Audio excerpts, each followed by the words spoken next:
York Knicks. I'm back in the New York groove. Well, it's the Knicks. New York. We are the New York Knicks. New York. For this new season we're about to enter, the Knicks is taking no shorts, just like winter. New York, New York. New York be about the Knicks, huh? But the best thing about New York City is K-N-I-C-K-S. Everybody say go New York, go New York, go! Go New York, go New York, go! Hello, everybody, and welcome to episode 688 of the New York Knicks podcast, which coincidentally is the amount of points the Knicks beat the Hawks by in Game 6. So, How many casual NBA fans or even casual Knicks fans just go, oh yeah, the game is on tonight, turned it on somewhere in the second quarter and was like, oh, weird. The scoreboard on ESPN's not working right. I can't believe they embarrassingly don't have the score correct. I like how they announced it like 6 times. You are reading the score correct. Yes, this is not a typo. They said it like every 5 minutes. It was crazy. Holy crap. I've never seen a game like that. There was a few games this week of I've never seen anything like that before. We'll get into the other ones later, but the Knicks one, oh my God, it was the most perfect Knicks game I think I've ever seen in my life. Yes. So we're not regularly doing shows anymore, but every once in a while we're jumping in with this. Felt like a good occasion before the second round. But why don't we just we don't have to go through each game, but so the series starts off and Knicks win the first one, the Hawks win the second one. It was 1-1. Yeah, the Hawks won the second and third. Yeah. Second and third. And the second and third games, the biggest issue to me seemed like, hey, why is Brown not noticing that the Hawks cannot stop Cat? They don't have a player that can stop him, and it seems like he's not getting the ball enough. I mean, Mikal Bridges is a whole other issue, just disappearing. What were your thoughts? Game 2 and 3, which they lost both games by 1 point, which also was the first time in NBA history that happened in 2 consecutive playoff games. Yes. Also, the Knicks win over the Hawks in Game 6 was the largest playoff margin of victory ever. Regular season, there's been a slightly larger win, but that was the largest playoff win. So anyway, usually when your team's playing for their life, basically, they try a little harder than the Hawks did. I mean, that was just unbelievable. If you beat the Nets by 60 points in the regular season, you're like, the Nets just suck. They're not even really you're a playoff team. This is embarrassing. The funniest thing is he left some of their better players in the whole game because I think they didn't want the margin of victory to be even bigger. Right. Because the Knicks were like, guess what? Our 11th through 15th men are better than your guys 6 through 10. So someone, I forget, maybe it was you or someone else was like, why the Knicks are up by 50? Why don't they pull everyone? And I was like, it's the second quarter. You can't pull everyone in the second quarter. Right. Maybe in the fourth quarter, of course. It's not even goddamn halftime. Well, I was thinking, and somebody actually crunched the numbers to validate this. I was thinking, why don't the whole team just sit in the fourth quarter, 5-on-0? You get a 24-second violation every time you get the ball. Say it takes them 3 to 5 seconds to score each time. Yeah. They could have won literally by just sitting the whole fourth quarter. Somebody crunched the numbers, and they would have won by 2 points. That would be a really weird experiment to be going on. The Knicks are so confident. They're not even playing. Anyway, they are all eating lunch right now. Right. Dinner right now. They just ordered DoorDash and they're just eating tacos. I cannot believe the Hawks keep missing these shots. And Jalen Brunson, I believe he has a just salad right now. So, yeah, games 2 and 3, I think Brown lost those games because he was sitting Brunson and Towns at the same time, and the Knicks got creamed in those minutes. Really, the first game they were up and they seemed to be in control, and then they sat Brunson and Towns and put a group of bench players that didn't even make any sense on the floor together without a point guard for a little while, because McBride's not really a point guard, and the Hawks went on a run, and you were like, what is he doing here? And they were lineups he used they had never used in the regular season. Right, yeah, it's like, hey, let's use a lineup that's never played before together in a playoff game. That makes sense. Someone pointed out after the second game that Brunson and Towns sat at the same time for an entire quarter. Yeah, it was 11 and a half minutes. So yeah, what are you doing? I think Brown lost them games 2 and 3. I mean, I think it's hard to, and the third game, the Knicks were down by a lot to start. Like they were down by like 15 to start the game. Like it was crazy. yeah, yeah. And then it seemed like in the fourth game he sat Brunson and Towns for like 30 seconds, and he's like, "Oh yeah, this is how we keep losing the series. I'm going to stop." And then I don't think I saw it again the rest of the series. Are you surprised they haven't really used? I mean, Kolek. I was gonna say they haven't really used Kolek. I mean, I know he's played in the fourth quarters of the games because like when the games were over, but like he was really good earlier in the season. He helped them win the meaningless cup game. And I know they have Alvarado, but I'm surprised they didn't go to Kolek. Basically, he's abandoned all the young guys, which is fine, I guess. Like the Knicks are playing well, but like I'm surprised Kolek and Diawara I thought would have more of a role. I'm not surprised. I mean, I think a lot of those minutes was because Shamet was injured, and now that Shamet's back, But Shamet's not really playing either. he's not. But you usually tighten the rotations up in the playoffs. So No, you do. I just thought Brown would be like the benefit of Brown. He's like, well, we'll play. We have a deeper bench and more guys that can play and blah, blah, blah. And then like, he's like, okay, now it's the playoffs. What are you going to do? I'm going to use only tips lineups. well, I think part of the reason that hasn't happened is Clarkson seems to have gotten better on defense out Yes. of nowhere. Out of nowhere. He's like, they're like, well, Clarkson, you're not really going to play if you don't play defense. He's like, I am motivated now. There's like 8 other ex-coaches being like, you could have done that the whole time. He's been really pretty decent on defense. Yeah. I do love the also McCollum was like at the beginning of the series becoming like the new Trae Young, like the new villain, but a very likable person who'd be a villain. Like no one really dislikes CJ McCollum, but like Josh Hart, who was covering him, and they were going to take Josh Hart off of covering him, which Josh Hart took personal offense to, was like cursed out the trainer who told him, made a huge deal about it. He's like, I'm going to cover him. And then CJ McCollum basically was shut down the rest of the series. Yeah. Which I loved. I love the fact that Josh Hart was like, I'm taking this personally. I'm going to shut him down. Yeah. Pretty awesome. He did a good job the rest of the series. Did a great job the rest of the series. McCollum really wasn't a factor the rest of the way. No, he wasn't. By the way, so I know there's been a lot of talk of Jalen Johnson being an all-star and being like really emerging. Are we going to keep going with that made-up narrative? I didn't see anything. He had like one nice fast break dunk, and that was about all I saw in the series. Yeah, I'm like, Hawks, are you sure this is the guy you're building around? You might want to build around someone who's better. Right. I don't know. I mean, I didn't watch a lot of Hawks in the regular seasons. I don't know. Maybe he was tearing it up earlier, but I didn't see any of it in the playoff series. He had a good regular season. I find fascinating with that team also is like they have a good young team and like they have a good future ahead. But they got the number 1 pick in the draft, Ricochet, whatever, who's on the team from last year, doesn't even play in the playoffs. I mean, I think he had a couple minutes during the blowout times, but like he doesn't really play because the team's like that number 1 pick is unplayable in the playoffs. People are really mad about the proposed flattening of the odds, and it's like you don't always get a good player with the number 1 pick. So You could really strike out. Yeah, we've had Anthony Bennett. Whatever There's been a few. I like from the flattening of the odds thing. I like the fact that they were doing a slight penalty for picks 1 through 3, the worst 3 records. I just want teams to have motivation to play well towards the end of the season. Yeah. Although if you're flattening the odds, I don't think you need to also penalize the bottom 3. I think you do because I really don't want the team just to take off the last 20 games. I want a team to feel like they need to keep playing. It's just better for the NBA if the Wizards try the whole season. Yeah. Okay. Fair enough. I mean, whatever. But we'll see. That has to be voted on. So who knows what will happen? Yeah.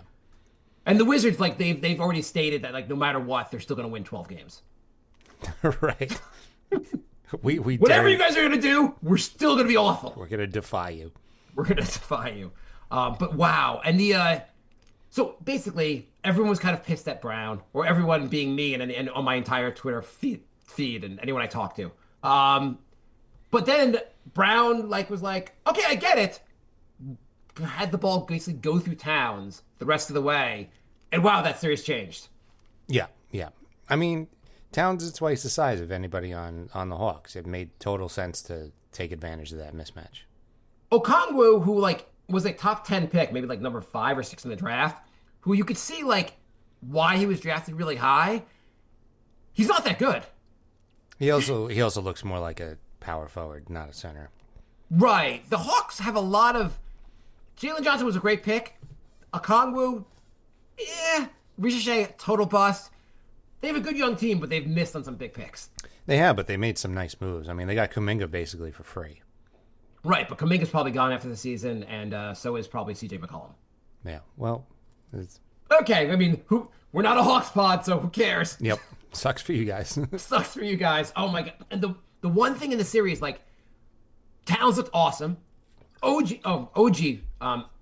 had an amazing. He just looked unstoppable. MVP he was great. of this series, Absolutely, hands down. The only case against it is Towns had 2 triple doubles and looked kind of unstoppable. Also, one of the triple doubles, he had 1 field goal. Yeah, well, if you got fouled every time you go to the basket because the Hawks have no idea how to stop you. No, I know, but that's got to be a first, a 1 field goal triple double. You know what I love? I love the Towns at the top of the key and the backdoor cut from OG where Brunson or someone else would set the screen and free up OG. And the Hawks were like, we've never seen this standard NBA play before. We have no idea how to stop it. And then eventually the only way to stop it was like, what if we just foul OG every time? And you're like, that doesn't solve the play. You guys know that, right? I mean, OG shot over 60% from the field and 50 from 3 for the series. Holy, I mean, just unbelievable. But the one thing, Mikal Bridges, who was like benched for long periods of time, even when the Knicks were playing well, and we were like, he also had that game 3 shot where like last second shot. I don't know if we want from Mikal Bridges taking it, but he runs up the court. Instead of going to the basket, he veers away to do a fading 20-foot jumper where you're like, what are you doing? You go to the basket. Yeah. But he actually had a good game, the last game. I mean, like, when you're just destroying a team, but like, he had like 20-something points. He looked, I hope that gives him the confidence to like be back for the next series. Well, I told you offline that if he gets it together, the Knicks are a completely different team and very hard to beat. Yeah, I think they look great right now. They look goddamn. I don't want to be too over. I mean, they had an absolute domination, so I don't want to be over like confident from that. But they look like the East is falling apart. The Knicks look like they are the class. Maybe they needed to lose those 2 games. Maybe they went in a little too cocky and they needed a dose of reality. And now, maybe Brown was like, "Little did you know, I knew this result. I lost those games on purpose because I knew we need motivation." 5D chess. Yes. The Hawks also playing some 4D chess when they chose to sit all their starters the last game of the season, so they could end up playing the Knicks and be embarrassed. Imagine tanking just so you can have the largest margin of loss in the history of the playoffs. Right. We tanked so we could be humiliated on live television. And the crazy thing is that wasn't the most embarrassing game of the weekend. I think that was the most, and I know you're going to refer to the Magic game, yes. But I think that was the most embarrassing game. I know the Magic, I thought, just to like, the Celtics are out of it now. We're not playing the Celtics. But I think the Celtics strategy, which I think is interesting, is just always have like 5 shooters on the court at all times. And they're jacking up threes and so forth. And their strategy, live by the 3, die by the 3. But their strategy is to always have shooters on the court. The Orlando Magic, and we can discuss later, but I think they have an interesting counter strategy, was to never have a shooter on the court. Have 5 guys that can never shoot at all goddamn time. It's unbelievable. You don't have anyone on the bench that can make a goddamn three. What are you guys doing? They keep drafting guys. They're like, well, Anthony Black, he can't shoot. We'll draft him anyway. What's his name? The point guard. Oh, we'll draft him anyway. He can't shoot. They have so many guys who can't shoot in that roster. It's unbelievable that they constructed a team like this. Paolo Banchero, he had one of the worst effective field goal percentages in the history of the NBA this season. I mean, Franz Wagner, him not being, is Wagner playing today or is he out? I think he's out again, and that's a huge loss for them. That's a huge loss. And Desmond Bane, I mean, whatever you want to say about Mikal Bridges and picks, they traded a lot for Desmond Bane, and he's fine, but he's not worth those picks. He was rough in Game 6. I am also going to say, Bridges I feel a little better about after that game, but there's no is no world where I'd swap Bridges for Desmond Bain. No, definitely not. Absolutely not. I like the fact that Desmond Bain in the regular season can hit a high percentage of threes when it just matters less. But Right. in that there was a 48-minute stretch in that Magic Piston game. The Magic were up by 24 points and lost this game. But there's a 48-minute of actual time between field goals, which is crazy. Real But time, Desmond not Bane- game time. Yeah, real time. Bain kept going down the floor and just jacking up long threes where you're like, dude, maybe you want to be set before you take, like, square up to the basket before he shoots the ball. A couple of stats from that game. They missed 23 shots in a row, which I had never seen in my entire life. Like, It was unbelievable. I've never seen anything like that. usually Yeah. the announcers are like, wow, they missed 6 or 7 in a row. Like 23 is insane. I mean, you were up by enough that, like, all you had to do was hit a couple of shots, you win the game, and they're like, we can't figure anything out. The fourth Nothing. quarter, We can't even get to the paint. the fourth quarter, they went 1 for 20. They And couldn't get to the goddamn paint. It was unbelievable. every time they got into the paint, they got blocked or the ball stolen. It was crazy. It was Detroit's. I'm like, I don't know if Detroit's really playing such great defense here. It's just you guys. I don't know what you're doing. I don't know how Detroit lost 3 games to these guys. I don't. I mean, hopefully there's a fourth game to them, but And it was like, the other stat is they scored 19 points in the second half. yeah, there was a play I think at the end of the half where they had the last possession where like Banchero like took his time. They had 11 seconds. He waited till like 3 seconds left to even try to do anything. Passes to a guy I've never heard of to take the shot. I'm like, if I've not heard of the guy, you probably don't want him taking the last shot. Right. And I'm like, what are you're like, I'm so thankful to have a guy like Brunson who, if we need to take the last shot, could just take the last shot. Yeah, that was. I guess Franz is that guy, and he's not playing. But He's not playing, yeah. You but lose there's one no guy, else. your entire team shouldn't fall apart and look like a G League team. There should be someone else on your goddamn roster. It's unbelievable. Yeah. Yeah, but going back to the Knicks. Okay, so you want to say anything else about the abomination? One thing that Jay and I had exchanging texts, and we were saying, I was like, first of all, the Knicks were down 7-4 in that game, which is crazy. And I was like, Jay, not starting off well. They were down. They were down. I think 7-4, 11-7 or 11-9 also, and Okay. we're like, yeah, this. I'm worried. I'm worried. And then like we agreed that like I was like if the Knicks are up by 20, I'll feel better. Jay's like, if the Knicks are up by 30, he'd feel better. We joked that if the Knicks are up by 40, then Tibbs would feel better. And then we're up by 50. Yeah, they almost And had it's- 60 at one point. And at some point, I guess like in the third quarter, I'm still like, well, if they cut the lead a little bit, you're still like, I don't believe it till this game ends. Right. And you'd be like, the Knicks are up by 55 points. I cannot believe how much more game there is to go. I know. It was like, it was wild. That was a wild game. And at some point, I really felt like, well, two things. First, I felt like it was one of those games where, like, at halftime, you're like, okay, guys, you just take the loss. We'll switch up teams so we make this more even. Right. Do a mid-game trade. Yeah, you would do that in, like, youth basketball or something. Yeah. And then the other thing is that, like, what was I going to say? This is what I want to say. The Kolek, Soshan duo point, like their pick and roll. I kind of love watching that. So I'm hoping the Knicks win all their games by 40 so I can watch a lot of that in the fourth quarter. That was fun. That was fun. Okay, so let's talk briefly about the Celtics Philly series and then talk about the Knicks Philly matchup. Okay. Okay, so what do you think about the fact that the Celtics were up 3-1 and lost 4-3? It's pretty hilarious, and I'm glad it went 7 because I'm like, whoever we play, I just want them to be tired because there's not. If it goes 7, there's only a 48-hour turnaround. So I was happy about First game that. is- I was actually yeah, rooting first- for an overtime game. Yeah, triple overtime. Yeah. I did, like, I was waffling back and forth that whole game because it was a very close game. And I'm like, do I want the Celtics to win or do I want Philly to win? At first, I'm like, well, Celtics are starting Ron Harper Jr. I don't know what they had. It was the first playoff team ever to have 3 starters score 0 points. But then What were they doing with that starting? Like, I'm like, Ron Harper Jr.? Like, and Garza What are you guys doing? and whatever Schneiderman or whatever the hell his name is, like, why are they, what are they doing? why are those guys? Why are those 3 guys starting? Like, Scheinman, right? yeah.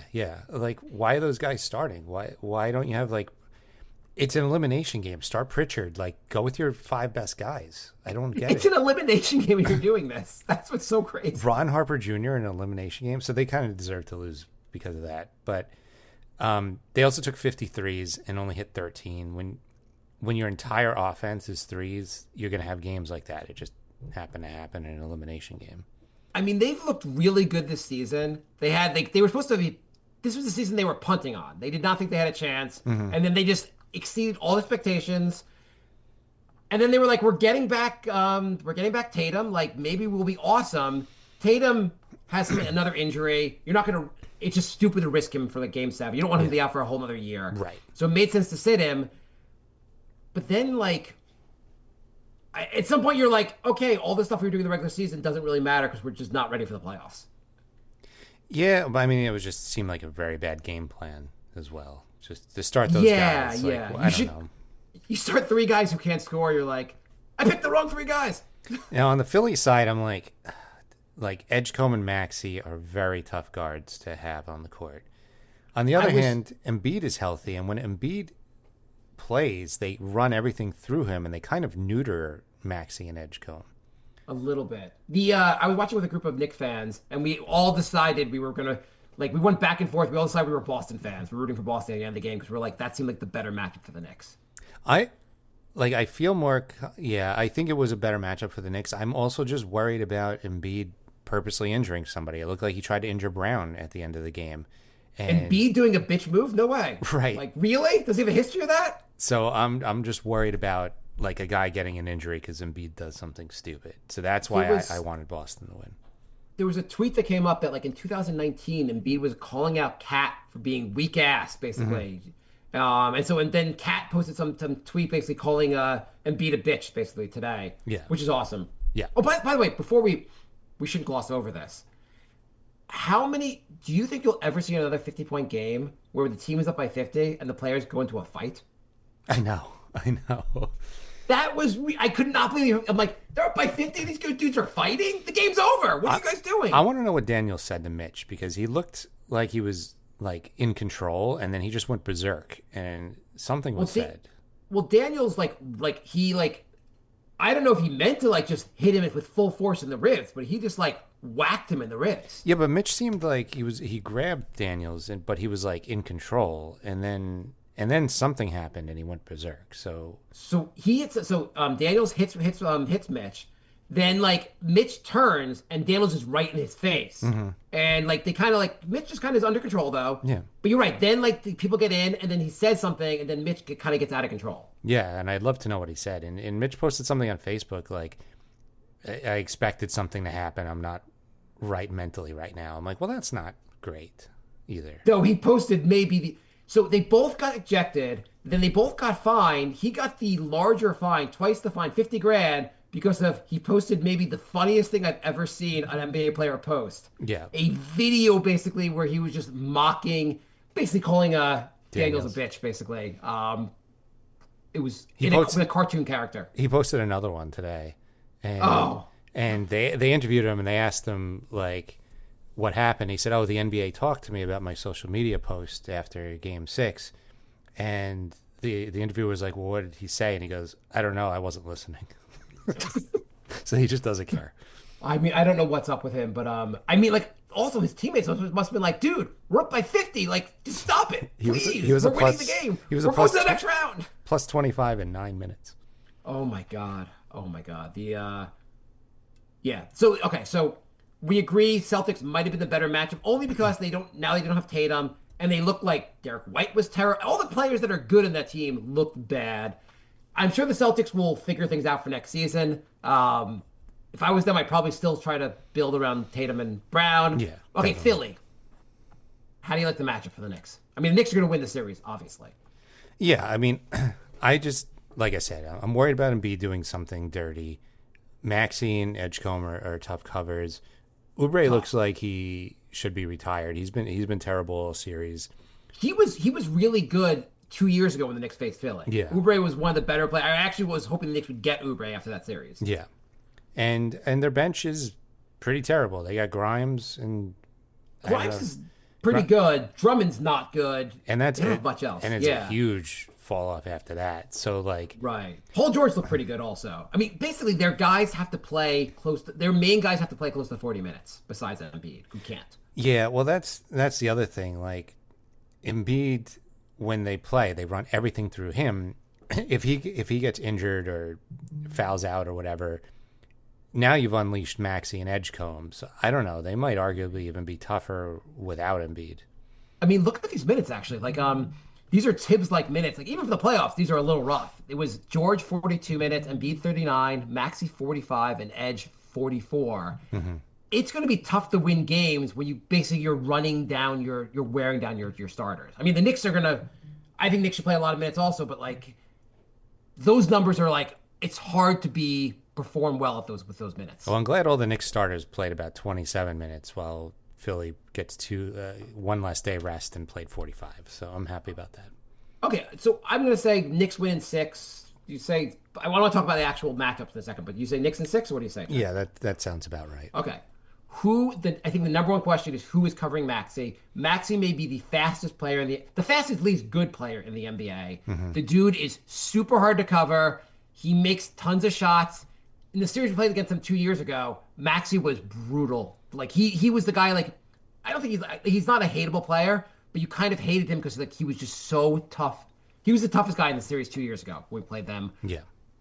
What do you? Who are you covering Maxey with? I guess Bridges or McBride. So I think OG is not fast enough, even though he's our best defender. Right. I think Bridges, even Bridges doesn't score a lot. His number one job has to be covering Mac. Yeah, Bridges or McBride. The only thing I was thinking that is maybe I'm wondering if like, I guess I'm thinking who else on the bench can keep up with him. Alvarado. Yeah, that's what I was thinking. Alvarado, I feel like could be also a guy. Alvarado's pretty fast. Maybe Shamet, but he doesn't look that amazing yet. I think Alvarado's a guy you might want to have a lot of time covering him. Yeah, that could be. So maybe I'm thinking Bridges number 1 and Alvarado number 2. Maybe Deuce. Deuce is not that fast either. So I think those two might be the key guys to cover Maxey. And then how else are you doing it, basically? Are you putting Towns on Embiid? Are you worried about Towns getting in foul trouble because Embiid's a bitch? Towns and Embiid are definitely going to go at it. They're definitely going to cover each other. Okay. So then you have probably Brunson on either Edgecombe or Oubre. What about OG on Embiid? So that's going to happen. That's going to happen. OG on Embiid and put Towns. I mean, you can switch up when Mitch comes in, but put Towns on like Paul George or like Oubre. Well, I guess you have to put maybe Brunson has to be on Oubre. Well, I mean, OG did cover Embiid last time they played in the playoffs, and he did a good job. I remember that being a big because Embiid was really good last time they played, and I think that was a big factor in the Knicks winning with having OG cover Embiid. But Towns wasn't on the team. No, he wasn't on the team. But Towns actually his defense has been great so far in the playoffs. Not like first team defense, but he's been really good on defense. Yeah. I just wonder if Embiid does all this bullshit that I'm worried about Towns getting into foul trouble. And I feel like OG probably will avoid the fouls more. The worst thing about this series is just going to be watching that bitch flop every other play. It's almost unwatchable basketball, and I hate it. And I can't wait for this series to be over. Heart on Edge. I think that could make sense to me. Yeah, I think I would do a lot of OG on Embiid. I mean, depending on how Embiid's playing. Right. I think you just keep throwing different looks at him. You do some Towns, you do some OG, and you do some Mitch. I also was when he got into that fight, I'm like, Mitch, we really need you for the next series. You cannot miss the next game. Yeah, please don't get suspended for round 2. Well, he didn't, so that's good. I didn't think he would because there was no punches thrown. Right. Any other things on the matchups? Like, are you worried about Paul George? A rejuvenated Paul George? No. Yeah. I'm just not. I don't know. Yeah, he's good, but I'm not. It's not like, oh God, look out for Paul George. I mean, the biggest things that worry me are really Maxey and Edgecombe, and Edgecombe having a good series. Really, he's a very good player. He can hit big shots. I know he's a rookie, but he concerns me a lot. What if Mitch was on the ground and grabbed Embiid's ankle? I think that would be a fine payback. Yeah. But I wouldn't want to win like that, the way Philly tried to. Embiid's going to do something dirty this series. 100%. I mean, he tried to injure every single Knick last time. Also, I just don't want to see his flopping. No one else in the Philly really flops. I don't want to see the bullshit where he just falls over. You're 7 foot. You're just falling to the ground, dude. It's crazy because Philly's actually a semi-likable team and a fun type of basketball without Embiid, and with Embiid, they're the worst team to watch and so hateable. It's he makes such a big difference. When I was watching the game last night, the Celtics Philly game, someone with their wife was I'm glad the Celtics lost. I think those fans are so just so awful. I hate those fans. And I was like, if you don't like those fans, you're gonna love the Philly fans. Yeah, they're just as bad. Yeah, if not worse. Okay, you want to talk about the other series? Yeah, let's do it. Okay. Let's finish off the East and then we'll go to the West. Okay, so everything else went to Game 7. And we talked about anything else you want to add to the Boston Philly series. I think we kind of talked about that already. We covered that. By the way, we both had Boston winning in 5. Okay. I at least picked Boston over Philly. You had Boston over Orlando. Because I had the different order. We both had Charlotte making the playoffs. I really could not believe Charlotte wasn't. They really were disappointing in the play-in series. I mean, I think they won the first one in an amazing game that went to overtime. And LaMelo Ball is the most frustrating player to root for. Yeah. And then they lost the next game to the Magic. By the way, Charlotte, they have to trade LaMelo Ball. They have a good team somewhere there. They got to trade LaMelo. Yeah, I think so. He I think after the game he was frustrated. They their last game they lost. I was and he's frustrated. I'm like, dude, you're frustrated. Are you frustrated at your teammates because they didn't stop you from shooting endless threes that didn't go in? 1 for 19 from 3, and he's mad at his teammates. Right. Thank you for not being injured, so you can do that. Yes. Yeah. Thank you for being healthy, so you can just sink this ship. Okay, so we are recording because of the timing of the Knick game being tomorrow night. We were recording Sunday afternoon, and this is prior to the Magic Piston game just about to start. So we have the Magic Pistons tonight and the Raptors Cavaliers. First of all, Magic Pistons. Who do we pick? I guess we didn't even pick the Pistons. We picked the Pistons to win the series. We picked the Pistons. We both picked Pistons over Charlotte. We would have picked the Pistons over the Magic. Nobody expected them to push this to 7, even though the Magic had one of the most embarrassing games in the history of the NBA. Somehow this series is going to 7, and does that demoralize them, or did they go, we're up 20 in an elimination game, we can beat these guys?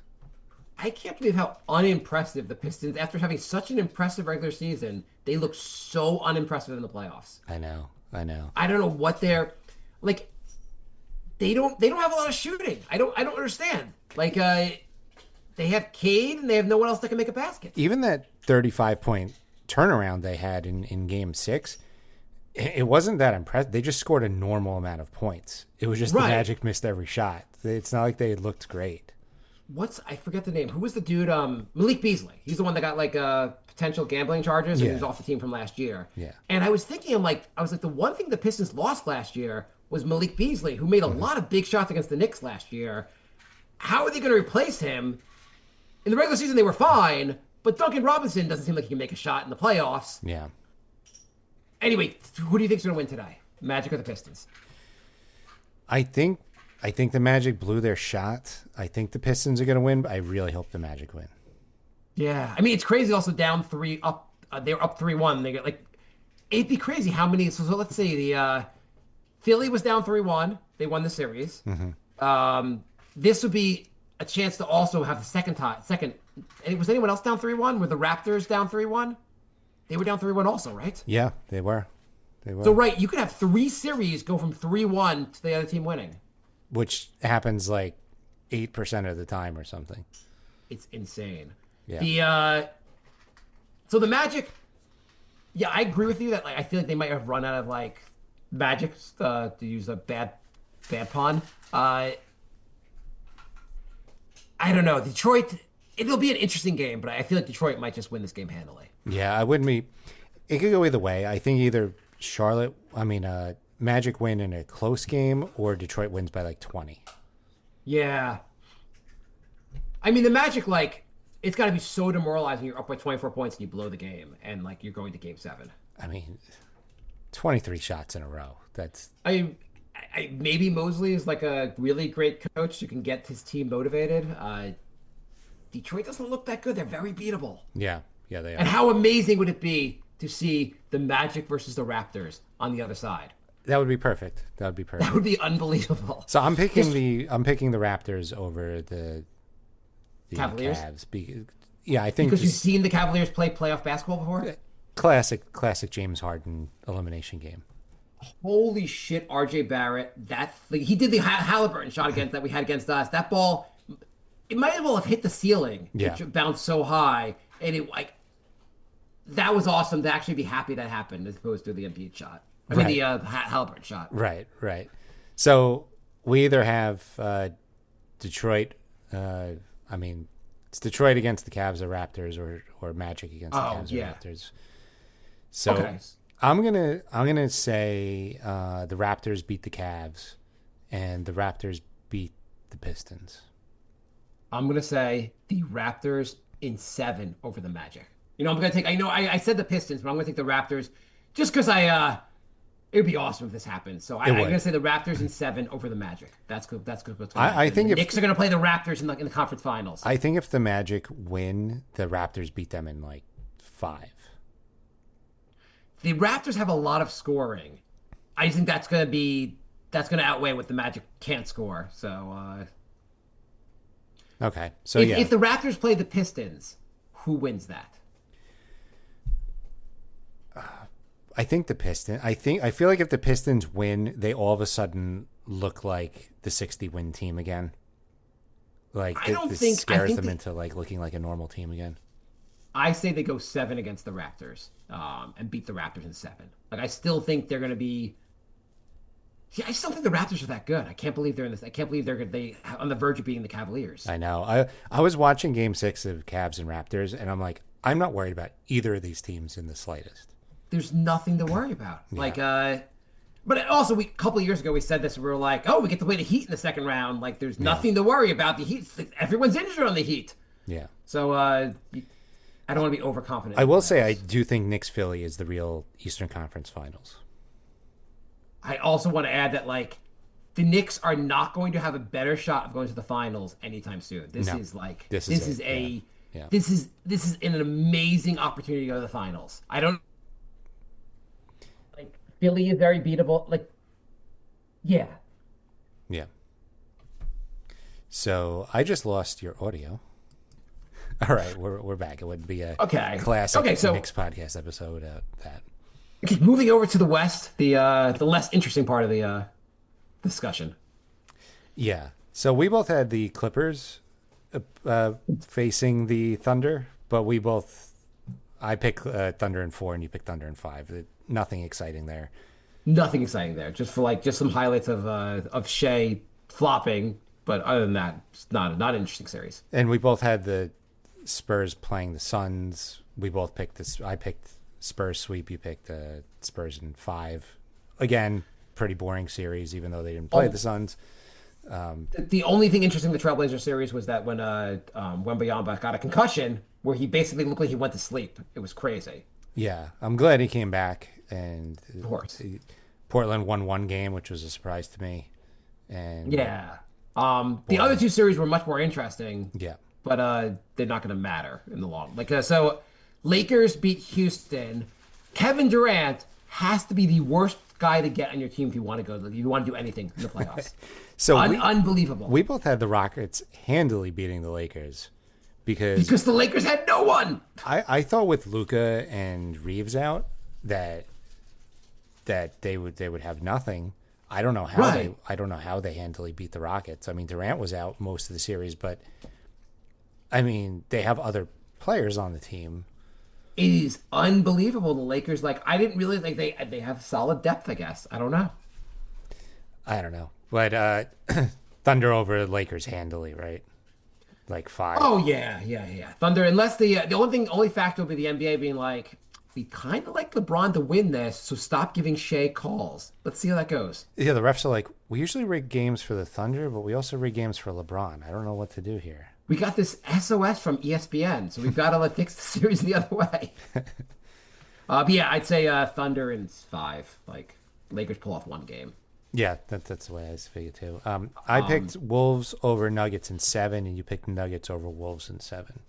I was wrong, and I guess you were wrong too. I can't believe the Wolves won. I mean, first of all, I just feel so bad for Dante.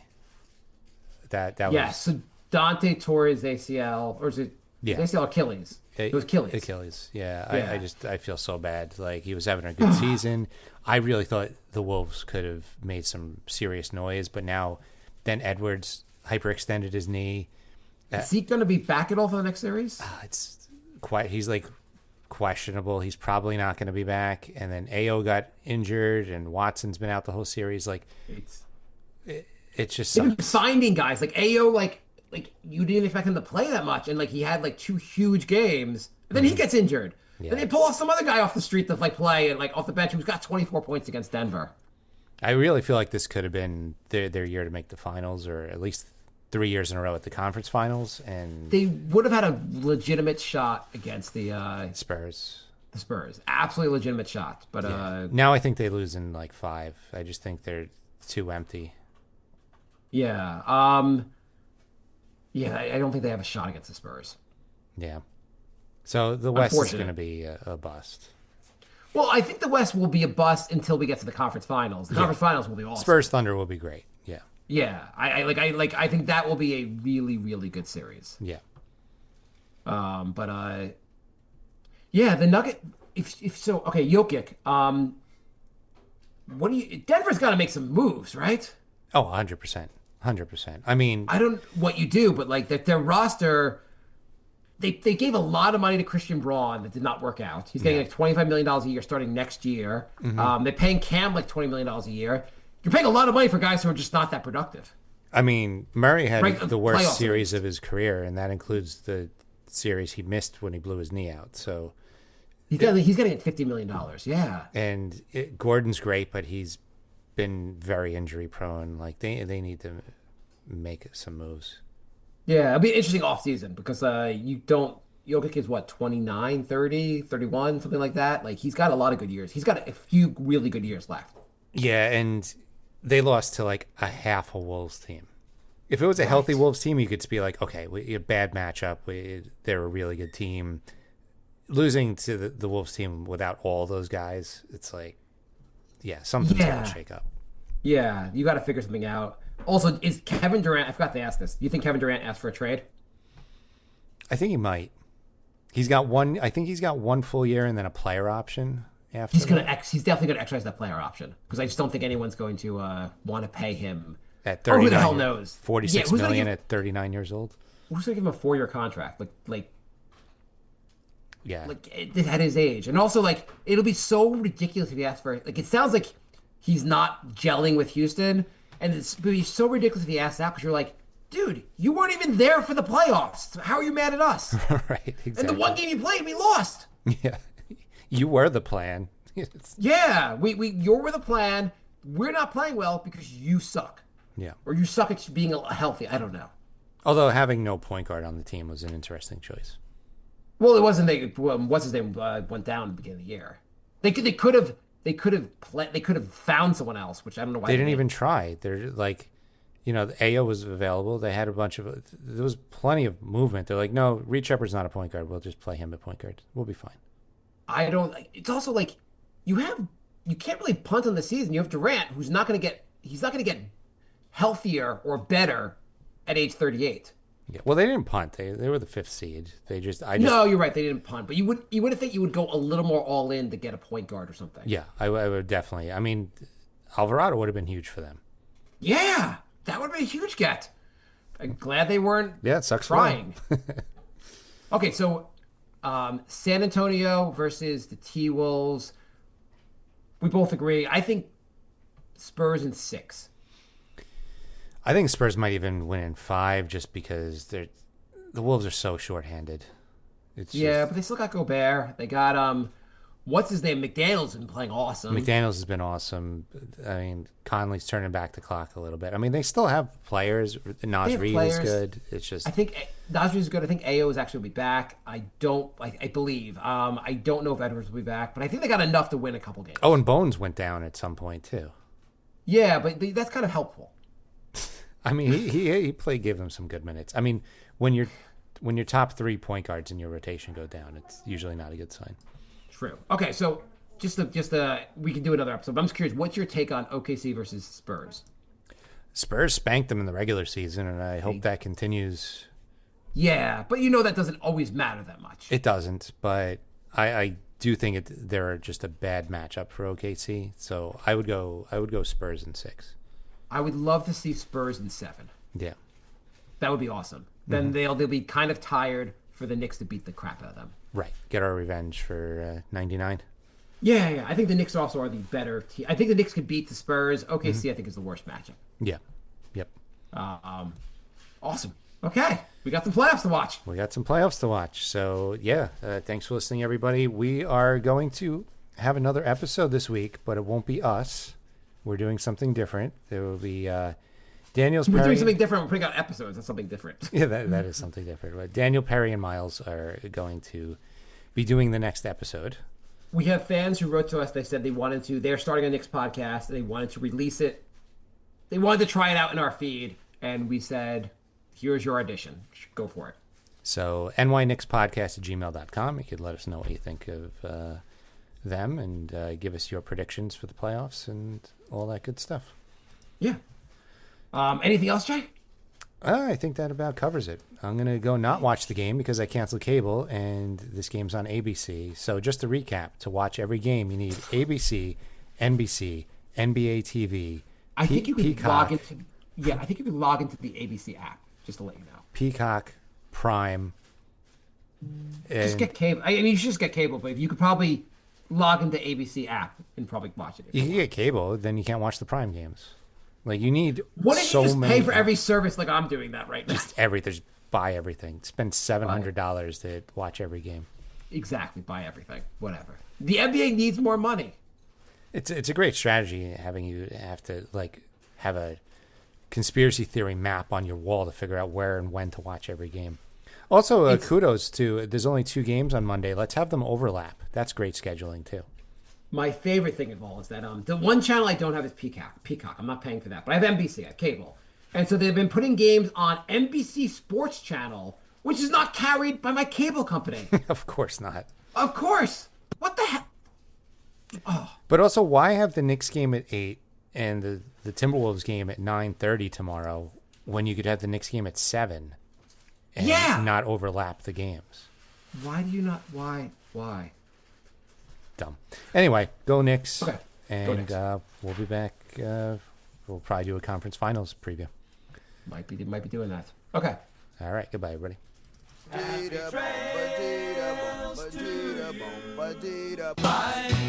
love. Goodbye, everybody. Goodbye. It's all over.